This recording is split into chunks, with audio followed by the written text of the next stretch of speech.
Aujourd'hui, nous allons plonger ensemble dans le monde passionnant de l'algorithmie. J'illustrerai cette vidéo en utilisant le langage Python. Donc vous pouvez soit télécharger directement l'exécutable, soit un IDE pour écrire des documents .py comme Spider. Mais je ne développerai pas ça dans cette vidéo. Gardez cependant à l'esprit que les concepts que je vais présenter dans cette vidéo sont applicables dans pratiquement tous les langages de programmation.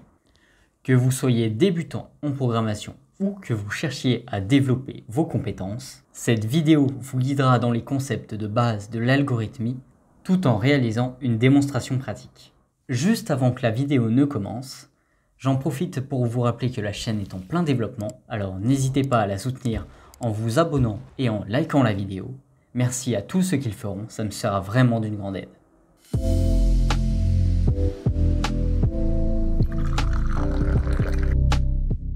Bonjour à tous, je suis Guillaume Ray, développeur web full stack freelance depuis 2 ans et je partage sur cette chaîne YouTube mon expérience de développeur et ma vie d'auto-entrepreneur. Avant de commencer la démonstration, assurons-nous que nous sommes sur les mêmes bases. Les variables sont comme des boîtes où vous pouvez ranger une valeur, comme par exemple un nombre ou une chaîne de caractères. Vous pouvez obtenir la valeur rangée dans cette boîte en appelant cette variable. Les conditions vous permettent de prendre des décisions dans votre algorithme en fonction d'une situation donnée. Et enfin, les boucles vous permettent de répéter une action un certain nombre de fois. Pour illustrer ces concepts, nous allons résoudre un problème simple tout au long de cette vidéo. Trouver le nombre maximum dans une liste d'entiers. Pour cela, nous allons voir dans cette vidéo les fonctions, les boucles et les conditions. Avant d'aller plus loin, parlons des bonnes pratiques en algorithmie. Tout d'abord, je vous en supplie, utilisez des noms de variables compréhensifs et descriptifs pour rendre votre code compréhensible et améliorer la lisibilité. Quoi de plus irritant que de passer sur le code d'un collègue et de se retrouver avec des noms de variables incompréhensibles. Pensez également à ajouter des commentaires pour expliquer les parties compliquées et n'oubliez pas d'indenter votre code correctement pour le rendre plus lisible. Lors de cette vidéo, nous n'aurons pas le souci justement des indentations, car la syntaxe Python se sert justement de ces indentations pour définir où s'arrêtent et où commencent les blocs. Il existe plusieurs modèles de données en algorithmie. Les plus courants sont par exemple les entiers, 1 est un entier, les flottants ou les nombres réels, 1,25 est un réel, est un flottant. Des caractères entre guillemets s'appellent une chaîne de caractères et plusieurs éléments séparés par des virgules dans des crochets sont une liste. Il est important de connaître les spécificités de ces différents modèles de données car ils ont chacun des attitudes différentes. Une fonction est un bloc de code dont on peut changer certains paramètres. Dans notre algorithme, nous allons définir une fonction qui recherche le maximum dans une liste d'entiers. Pour cela, nous allons écrire def max tab . Donc def est l'instruction qui permet de définir une fonction. Max est le nom de notre fonction. Vous pouvez mettre n'importe quoi, mais il est préférable de mettre un nom significatif. Et les parenthèses qui suivent le nom de votre fonction listent les différents paramètres. Donc là, par exemple, nous n'en avons qu'un, mais si nous voulions en mettre plusieurs, nous les séparerons par des virgules, comme ceci. Donc, nous appelons toujours notre variable avec un nom relativement significatif, donc tab pour un tableau. N'oubliez pas les indentations. Là, si j'indente mal ma fonction, si je fais un return de tab, juste ici, je vais avoir une erreur car Python considère que mon return n'est pas dans ma fonction. Il faut plutôt faire hop, return tab. Et une deuxième entrée. Parfait, donc nous avons défini notre fonction max. Ce que fait l'instruction return ici, c'est qu'elle va renvoyer la valeur juste après. Donc là, je vais demander de renvoyer le paramètre tab. Donc pour l'instant, notre fonction renvoie uniquement la valeur qu'elle prend en paramètre. Donc si j'exécute ma fonction en tapant max de 5, elle va me renvoyer 5. Un concept fondamental de l'algorithmie est l'assignation de variables. Comme nous disions en début de vidéo, une variable est comme une boîte où nous pouvons ranger une valeur. Bien souvent, l'assignation de variables se fait avec l'instruction égale. Donc, nom de variable égale valeur. Si vous faites entrer, vous n'avez pas de valeur de retour, mais si vous appelez une variable qui n'a pas été définie préalablement, vous allez avoir une erreur. B is not defined. La manipulation des listes peut être un concept assez complexe lorsque l'on débute. Pour obtenir la valeur rangée à l'emplacement X, il faut écrire notre tableau, entre crochets, X.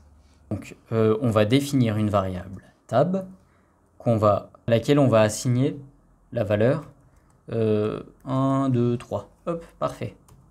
Donc si on exécute tab, on obtient 1, 2, 3. Et si on exécute tab de 0, on obtient 1. Alors surtout, n'oubliez pas que l'indexation des éléments d'un tableau commence à l'index 0. C'est pour ça que là, tab de 0 égale 1. Et si je fais tab de 1, la valeur de renvoi sera 2. Pour les besoins de notre algorithme, nous allons commencer par assigner à notre valeur de retour la toute première valeur contenue dans le tableau passé en paramètres. Comme ceci. Def max tab res prend pour valeur tab de 0 return res. Donc maintenant, ce que fait notre fonction, c'est qu'elle renvoie la première valeur du tableau. Si nous faisons un max de notre variable table qu'on a défini juste au-dessus, il nous renvoie bien 1. Au passage, si vous avez des questions ou que vous voulez partager vos propres astuces, n'hésitez pas à les laisser dans les commentaires juste en dessous. Je me ferai une joie de tous les lire. Pour parcourir une liste, nous allons utiliser une boucle for. Je vais écrire la fonction et je vous explique tout juste après.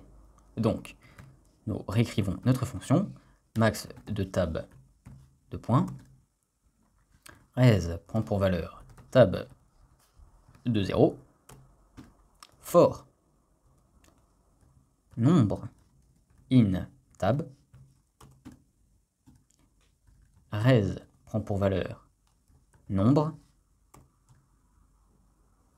return res. Voyons maintenant les explications. Donc, comme au début, nous définissons notre fonction max, nous assignons à res la toute première valeur de tab, et ici, pour toutes les valeurs dans tab, donc nombre va d'abord prendre la valeur 1, il va exécuter le code dans la boucle, donc res prend la valeur 1, puis nombre va prendre la valeur 2, res va prendre la valeur 2, puis nombre va prendre la valeur 3, et res va prendre la valeur de nombre. On renvoie ensuite res, vous voyez, là avec l'indentation nous sortons du bloc, et donc ce que fait maintenant notre fonction, c'est qu'elle renvoie la toute dernière valeur contenue dans un tableau. Si nous exécutons max e de tab, nous obtenons 3. Notez également que l'assignation d'une valeur à une variable qui avait déjà une valeur écrasera l'ancienne valeur de la variable pour la remplacer par la nouvelle. En algorithmie, nous utilisons des instructions si et sinon pour tester si une condition est vraie. Par exemple, 1 inférieur à 2 est vrai. Donc maintenant, nous allons faire en sorte de changer la valeur de res seulement si la valeur de nombre est supérieure à celle-ci, comme nous cherchons le maximum. Res prend pour valeur tab de 0, for nombre in tab si res est inférieur à nombre, alors res prendra la valeur de nombre et ainsi de suite. Puis return res.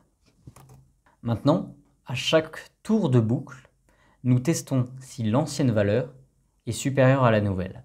Logiquement, si nous exécutons max de tab, nous obtiendrons toujours 3, car 3 est la plus haute valeur. Mais si nous exécutons max de, par exemple, 1, 5, 8, 3, nous allons obtenir 8. Notre algorithme est donc presque complet. Vous pouvez être fiers de vous. Nous obtenons bien la valeur maximale de la liste passée en paramètres. Cependant, lors de la création d'un algorithme, il faut toujours garder à l'esprit les cas extrêmes.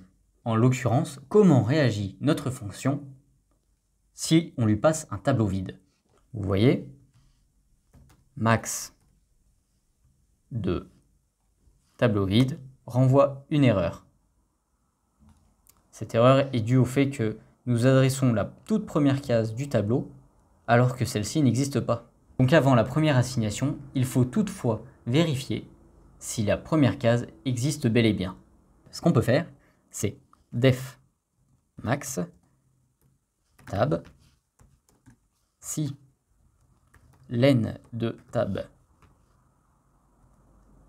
est strictement supérieur à 0, alors c'est qu'il y a des éléments dedans. Donc l'on peut faire res va prendre pour valeur tab de 0, for nombre in tab, si res est inférieur à nombre, res va prendre la valeur nombre. Donc à la fin de la boucle for, nous faisons un return de res et sinon print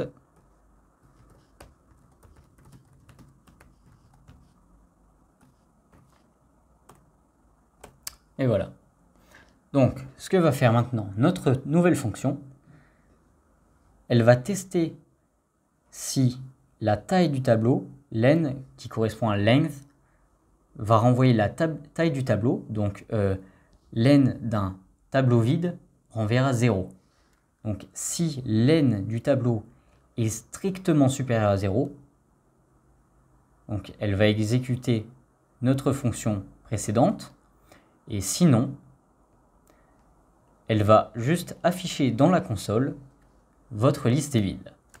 Donc, par exemple, max d'un tableau vide nous renvoie votre liste est vide.